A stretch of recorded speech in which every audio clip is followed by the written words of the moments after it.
noches. Sí se ve la pantalla compartida y su micrófono igual está encendido. Gracias, jóvenes. Como les mencionaba el día de ayer, lo que vamos a ir avanzando va a ser en relación a lo que a todos nosotros nos sirve para poder ya directamente colocar en la historia clínica. Porque ustedes desde inicio, cuando empezaron en la facultad desde el primer año, a veces uno lo ve embriología, anatomía, histología, como algo, como temas que tal vez ustedes lo tomaban como algo que no les iba a servir en lo futuro. Pero ahora sí se van a dar cuenta que es muy importante pasar, ¿no?, lo básico hasta lo que son ya las especialidades. En este caso, nosotros, en lo que es en obstetricia y ginecología, tenemos historia clínica propia. Y para que ya sepan algunos términos que vamos a manejar, y ustedes también se van a dar cuenta que es muy importante esta parte de lo que es la historia clínica, para que cuando vayamos avanzando, ustedes se van a ir dando cuenta mucho mejor. Y de ahí que este modelo, yo creo que lo voy a pasar directamente para que lo tengan todos lo van a tener como un modelo, y este modelo se ha hecho en relación a lo que hacemos en el Hospital Daniel Bracamonte. Es una historia clínica como a nosotros, a mi persona y a ustedes les han enseñado en semiología, con algunos pequeños cambios, pero mi persona lo ha reducido, lo ha resumido, y en razón a ello, en estos últimos 7, tal vez 10 años, no hemos tenido ninguna repercusión negativa hacia esta historia clínica. Lo hemos modificado y nosotros lo hacemos en sí, en el servicio. Yo he implantado este modelo y somos 13 colegas que trabajamos, y hasta ahora no ha habido ninguna observación, y este modelo les va a servir a ustedes para otras especialidades también, y este modelo lo pueden tener, como les voy a pasar a través de su presidente a cada uno de ustedes, de cómo hacer la historia clínica, de cómo hacer una evolución, de cómo hacer los protocolos, de cómo hacer las notas de turno, de cómo se elabora el llenado de los formularios, de lo que es el SUS. Entonces se les va a dar ese material a cada uno de ustedes, y eso lo van a tener como plantilla. Y eso les va a servir hasta mientras hagan su especialidad. Una vez que hagan su especialidad, ustedes tienen también la libertad de poder adecuar este modelo de historia al modelo de la especialidad que ustedes quieran, porque es muy redundante algunos términos o palabras que manejábamos nosotros, y a veces nos confundía, y uno llega a la conclusión de que si lo resume y sacando los datos de manera concreta, tomando en cuenta sus antecedentes, y no estar tomando en cuenta algunas palabras que a veces nos obstaculizan, nos genera pérdida de tiempo, porque en obstetricia el ingreso de pacientes es muy fluido. Viene una y otra paciente, como anoche ustedes han visto que en el momento que menos esperaba se produce la expulsión de un producto, ¿no?, de 28 semanas, y en pelviana les decía, ¿no? Y entonces uno tiene que estar presente en el parto, y puede pasar alguna situación, una complicación, tiene que estar uno, el médico de guardia, presente. Y así en la noche, en la madrugada, hemos tenido muchas pacientes, y sobre todo, no es que les pueda yo, ¿no?, estar haciendo de que yo no quiero que lo tomen como si fuera un chisme, sino si hago relatos fidedignos es para que ustedes vivan la realidad de un servicio, de un hospital de referencia, de un hospital de tercer nivel, de un hospital acreditado. Y ustedes van a tener esa facultad de poder hacer la práctica y el internado. Dicho esto, este modelo ustedes lo van a, como les mencionaba, lo van a pasar, o sea, lo van a tener ustedes. Y en razón a ello, vean cómo lo es resultado de lo que es. En filiación, yo creo que no vale la pena mucho perder el tiempo. Ya conocen ustedes, solo yo les pido, si la paciente tiene 2 nombres, coloquen los 2 nombres, porque ha habido y hay mucha duplicación del mismo nombre con los mismos apellidos paternos, maternos, y puede uno al buscar una historia clínica por un caso legal y mala interpretación. Solo les pido que traten en parte de manera muy, muy estricta. Los 2 nombres no los suman, joven. Yo les pido eso porque hay muchos contratiempos y de ahí que les pido eso, ¿no? Los nombres, su apellido paterno, solo que es la mamá. Pero si tiene 2 nombres, los 2 nombres. Y en esta parte de lo que es edad, es re importante actualmente porque vemos de acuerdo a lo que la paciente, su nivel de formación, hace que se vaya atrasando inclusive su etapa reproductiva. Y ustedes se van a dar cuenta, sobre todo las señoritas que están en el quinto y están en la clase, que ¿quién va a pensar a esta altura tener o formar una familia, tener un bebé? Yo creo que nadie. Están pensando primero en ingresar, posteriormente a ello hacer realidad, con sus objetivos y así sucesivamente. ¿Y cuántos años va a pasar? Es una carrera larga que tenemos, muy difícil para entrar a la residencia. No sé si es suerte, pero veo que la gente de esta edad, me alegra, ¿no?, de que ya estén haciendo gente que ha sido alumno de hace un año atrás y han entrado a la residencia. Han terminado recién su internado el año pasado y miren, ya están haciendo residencia dos jóvenes.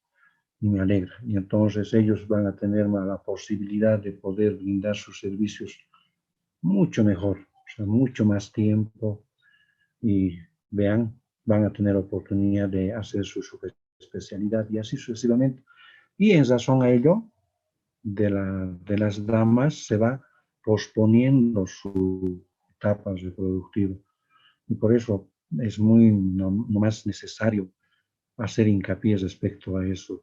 Basta que una paciente nos diga cuántos años tiene, uno le pregunta y la paciente nos dice tengo 15 años y la apariencia es distinta. Una paciente a veces viene con una estatura elevada por encima de los 1,60, con un peso de 70, y cuando ingresa al servicio, al consultorio, una persona robusta, ¿no? Y vemos, y uno no ni siquiera se imagina que tiene, cuando uno le pregunta 15 años, a veces uno piensa que ya es más de edad. Y vean, cuando basta que nos digan una paciente 15 años, la conducta cuando estén ya de médicos, médicas o de internos va a ser distinta en relación a otra paciente que tenga 39 años, 38 años, que actualmente recién están queriendo ya las pacientes embarazarse a esa edad. ¿Por qué? Porque ha pasado su etapa de formación y así sucesivamente lo que les he mencionado. 2 extremos que ustedes lo tienen que tomar en cuenta. En nuestro servicio, a veces por la apariencia nos hacemos llevar, donde tomamos en cuenta su característica de la cintura, de las caderas, el canal del parto, y hacemos que sea por vía vaginal en pacientes de 15 años, y en pacientes de 39 años la conducta es a veces a la inversa. Y algunos centros no es lo mismo como nuestro centro. Algunos centros, sobre todo tal vez fuera de Potosí, tienen ya dentro de sus protocolos pacientes menores de 17 años, automáticamente su conducta es cesárea. ¿Por qué mencionan ellos? Porque directamente no está completamente desarrollado la parte anatómica, no está en su cabalidad, en su formación psicológica, que es lo más importante. Entonces, vean, su análisis de esos centros es distinto. Y nosotros, nuestro análisis es la apariencia. Entonces, uno vea con esa característica que tiene buenas caderas, buen canal del parto, le da opción aparte. Pero en otros centros, como les menciono, sus protocolos ya son un poco más estrictos. Y eso hace que la conducta con solo escuchar edad, vean cómo cambia. En el otro extremo, pacientes de 39 años, primigestos, el primer embarazo, ¿qué va a pasar? Automáticamente va a un centro X, ya sea privado o de la parte estatal. A veces le indican que ya va a ser por cesárea su embarazo, que está culminando con una gestación ya a término. Ni siquiera ya, ni le han revisado, ya le están indicando, señora, va a ser cesárea. Entonces, con eso, ¿qué le están queriendo decir a la paciente? ¿No? De manera a veces despectiva, uno puede pensar que le está mencionando que es una persona ya mayor, ¿no? Y por no decir es una persona ya vieja. Y algunas personas así se sienten agredidas por el personal de salud. ¿Cómo va a pensar que yo va a ser directamente de mí cesárea? ¿No? De ahí vienen los problemas igualmente hacia el personal de salud, con el entorno familiar y así sucesivamente. Y para evitar esos contratiempos es mejor revisarla, no solo fijarnos en su nombre y apellidos, o en su edad, o en su procedencia. Tiene que ser de manera integral.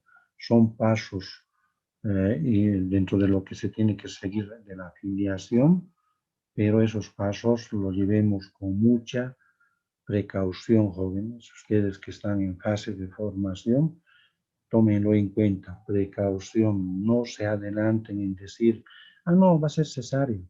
No, yo he atendido pacientes así, de hace 3 años atrás, con evidencia, no solo una, 2 o 3, y ya en la gestión del 2019, pacientes que tenían una de 46 años, la otra de 48, la otra de 49 años, ¿no? Entonces, partos normales, la primera de 46 años, una paciente que dio la luz a paciente a embarazo gemelar, o sea, un embarazo múltiple.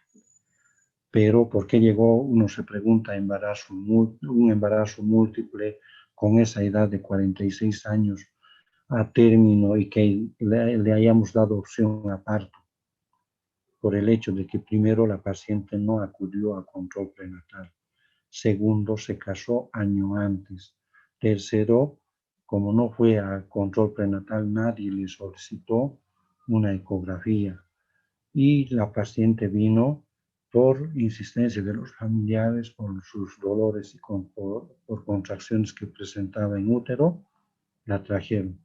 Llegó a la clínica, uno les revisa y ya estaba con dilatación completa, la trasladamos a sala de partos, sale un producto y no se producía el alumbramiento. Vuelvo a hacer tacto y veo que había una bolsa prominente. Rompemos las membranas y ahí se toca otro polo cefálico, un embarazo gemelar. Entonces, vean, jóvenes, no es discriminatorio la edad, es para poder simplemente tomarlo en cuenta y no quedar mal, jóvenes. Porque a veces uno se adelanta y le dice, señora, va a ser cesárea. El doctor ya me dijo que va a ser cesárea y en el hospital hacen problemas. Me dijo el doctor, la doctorita, que va a ser cesárea. O en su caso, viene la paciente con esa edad, ustedes le han indicado que va a ser cesárea por su edad, viene con contracciones, uno les revisa, la conduce a las contracciones que mejor.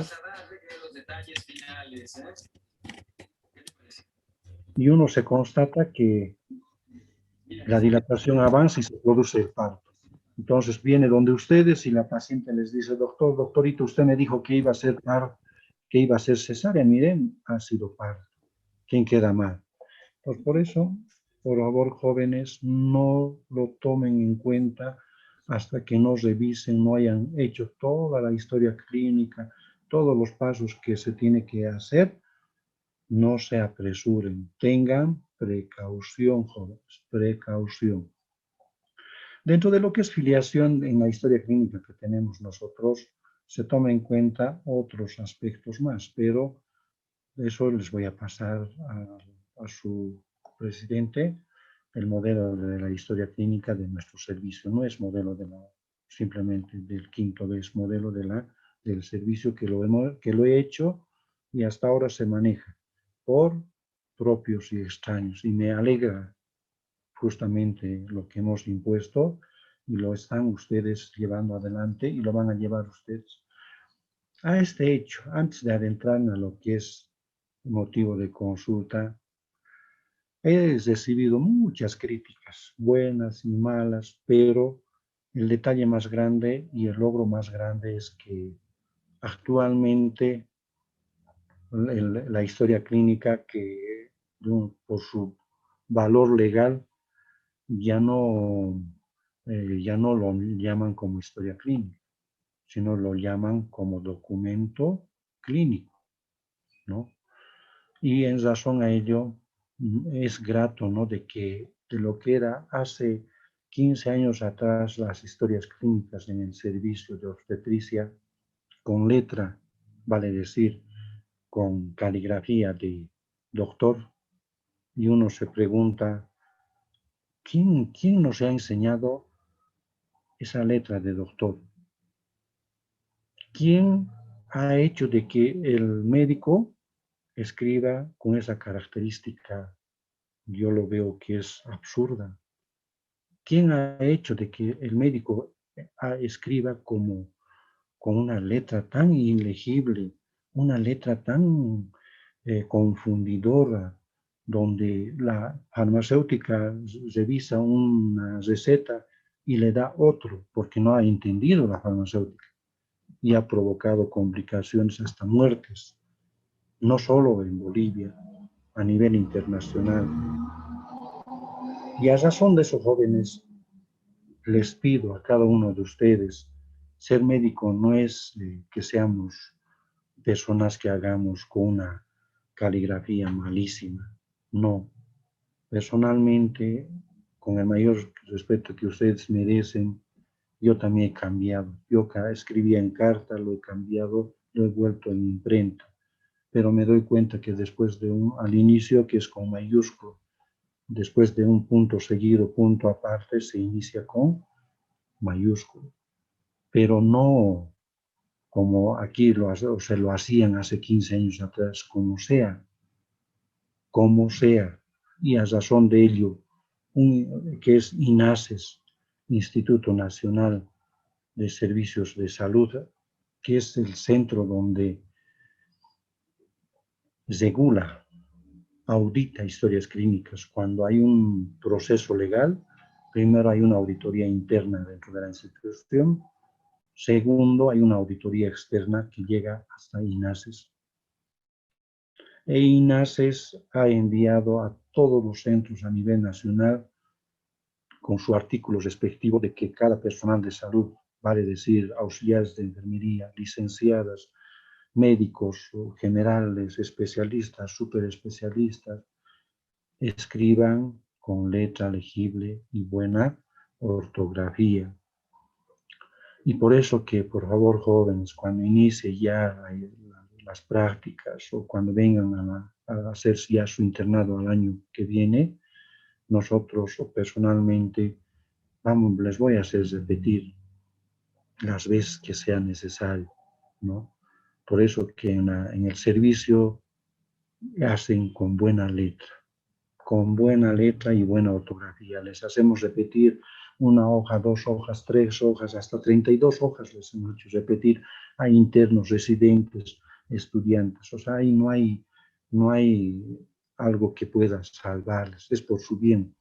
¿A quién le gustaría repetir 32 hojas donde toda la vida se va a recordar y nunca más va a cometer errores, ni de caligrafía ni de ortografía? Aquí no hay quien ha estudiado en colegios particulares, fiscales. Aquí hay lo que nos hemos formado de acuerdo a lo que hemos ido leyendo. Cuanto más uno lee, entonces se da cuenta que estamos haciendo algo malo o algo bueno. Pero yo tanto leer historias clínicas con mala ortografía, creo que estoy aprendiendo a hacer también con mala ortografía, pero trato de compartir hasta con la manual y le digo, ¿cómo se escribe tal palabra? Entonces, hasta la manual nos indicamos. Nadie se achica, nadie es menos, ni nadie es más. Esa aclaración, por favor, jóvenes, les pido a cada uno de ustedes, a partir de ahora, empiecen a hacer caligrafía.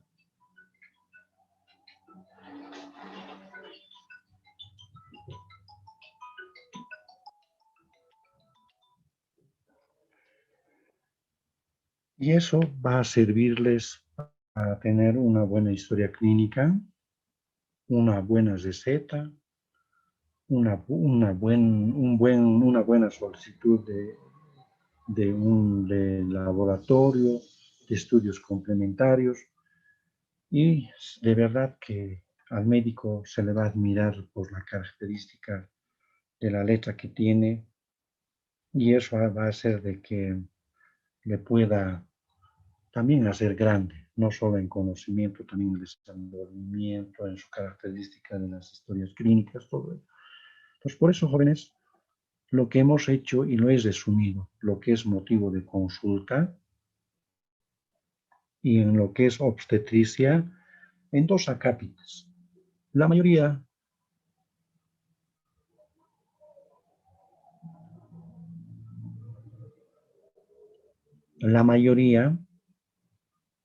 de nuestras pacientes que vamos a atender en lo que es pregrado, también en lo que es ya en el internado, va a ser para pacientes que hayan venido en trabajo de parto. O pacientes que ya han dado luz, o sea, ya se produjo el parto, que es el puerperio. Entonces, jóvenes, la mayoría de nuestras pacientes vienen con características propias de un trabajo de parto. ¿Qué va a tener? Dolor en abdomen, sangrado genital, eliminación de limos o pérdida de líquido. Son cuatro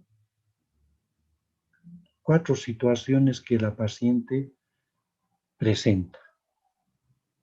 Y justamente en un trabajo, un ejemplo, que en este momento ingrese a consulta externa mientras ustedes estaban detrás del escritorio, una paciente basta que ingrese o atraviese la puerta y ya se dan cuenta que está con un abdomen aumentado de volumen. Y ya piensan que es una paciente gestante. Ven su fasis de la paciente, va a tener su característica, ¿no es cierto?, de una fasis gravídica. A eso se va a acompañar. ¿Por qué va a venir al hospital? ¿Por qué le van a referir? Porque va a tener algo y ese algo va a ser el dolor, o va a ser el sangrado genital, o va a ser pérdida de limus, o tapón mucoso, o pérdida de líquido. Por tanto, ustedes ya van a delimitarlo que se trate de una paciente en trabajo de parto. Cuando ya la paciente fue referida con el antecedente de que ya se produjo su parto hace rato, ayer, o cuando van a pasar visita en la sala de puerperio, vale decir que la paciente ya tuvo parto y se va a tomar en cuenta en la historia clínica dentro de lo que es motivo de consulta qué tipo de parto ha sido. ¿Ha sido dentro de la institución o ha sido fuera de la institución? Y generalmente una paciente que está ya en fase de recuperación después del parto, ¿qué va a tener? Va a tener dolor en bajo vientre y sangrado genital. ¿Jóvenes me escuchan? Sí, doctor. Sí, doctor. Hasta esta parte, ¿tienen alguna observación, algún comentario? Porque es toda la vida lo que vamos a tomar en cuenta esto, ¿no? Y mala suerte si no va a haber práctica esta gestión, vamos a tener que, con esta clase que les estoy dando, les va a servir hasta que hagan su internado, ¿no? Y por eso quiero que me pregunten alguna sugerencia. Doctor, yo tengo una pregunta, una curiosidad. Sí, adelante. Doctor, en caso de que haya habido violación a una niña menor de edad, más o menos 12, 11 años, y haya quedado embarazada, ¿quién le revisa? En este caso, usted o el médico forense?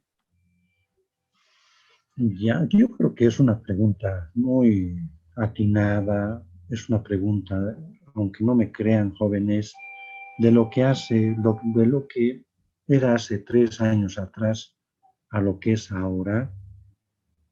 Es común encontrarse con esos casos que usted pregunta. Antes no teníamos ese tipo de pacientes, pero ahora con esa característica están viniendo muchas pacientes. En este caso, lo que no a nosotros en sí, dependiendo de la voluntad de uno, tiene que recibir capacitación o leer. Dentro de lo que es el manejo de ese tipo de pacientes, tiene que hacerlo desde la parte médica hasta la parte de forense, pero ya puede tomar todo ese tipo de atención o puede realizar es el médico que está de guardia. El médico residente sí o sí va a tener que llamar al médico de guardia. Ustedes como alumnos tienen que llamar al médico de guardia. Primero avisar a su interno, residente y al médico de guardia. Porque el que tiene responsabilidad es el médico de guardia.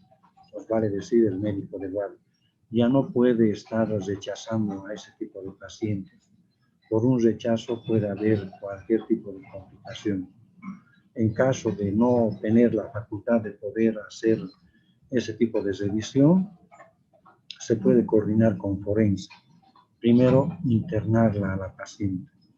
Internándola a la paciente, se puede llamar a la fiscalía y la fiscalía se aproxima con su médico forense y el médico forense lo va a revisar. Porque estos casos son muy difíciles a veces de llevar adelante porque no estamos tan habituados. Como si la paciente está en proceso de gestación, es más fácil para nosotros hacer la revisión que una paciente ha sido violada hace, a ver, un ejemplo, ha sido violada hace una semana, ¿no? O hace 2 semanas, donde ha habido ya cicatrización, dependiendo de la edad, de características de lesión, todo, y que pueden volverse antiguos. Entonces, es un tema tan grande que es simplemente nominal, ¿no? Lo que le estoy mencionando. Entonces, en conclusión, ¿quién lo va a revisar? Es el médico de guardia de cualquier institución.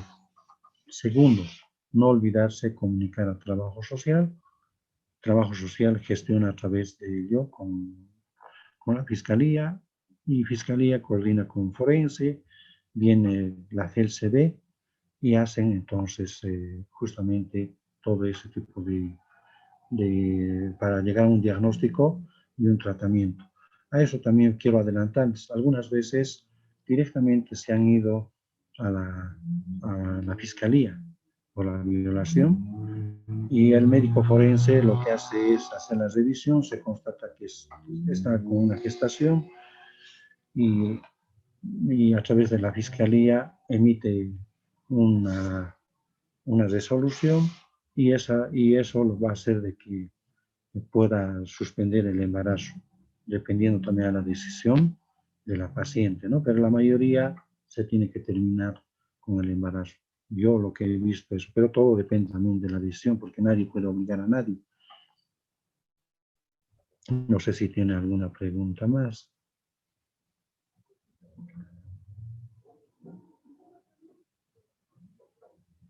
Una consulta más, doctor. Sí. Doctor, en caso de que, bueno, ha habido un movimiento en el mundo que todo el mundo sabe que ha habido movimientos en pro aborto y también pro vida, el médico en caso de que respete la vida sobre cualquier cosa, ¿puede rechazar una orden de que tenga que hacer abortar, doctor? Como hay una orden de la fiscalía, no se puede rechazar. Ahora puedes rechazar por su religión, todo, ¿no? Y ello tiene que presentar una nota, el médico. Y como en los servicios donde trabajamos no somos únicos, ¿no? Somos varios. Y por tanto hacemos guardia y se pospone.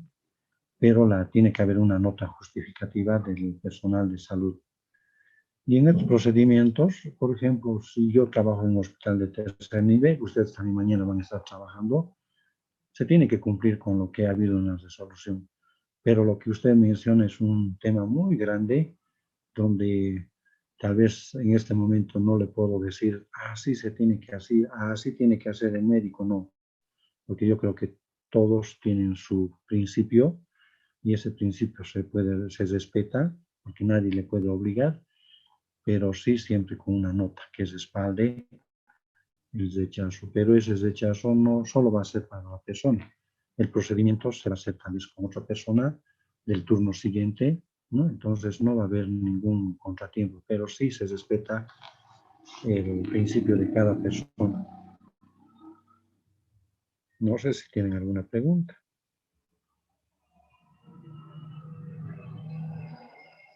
Es todo, doctor, gracias. Entonces, vean, son temas grandes que vamos a tocar. Yo creo que va a haber muchas preguntas cuando vamos a ingresar ya a lo que es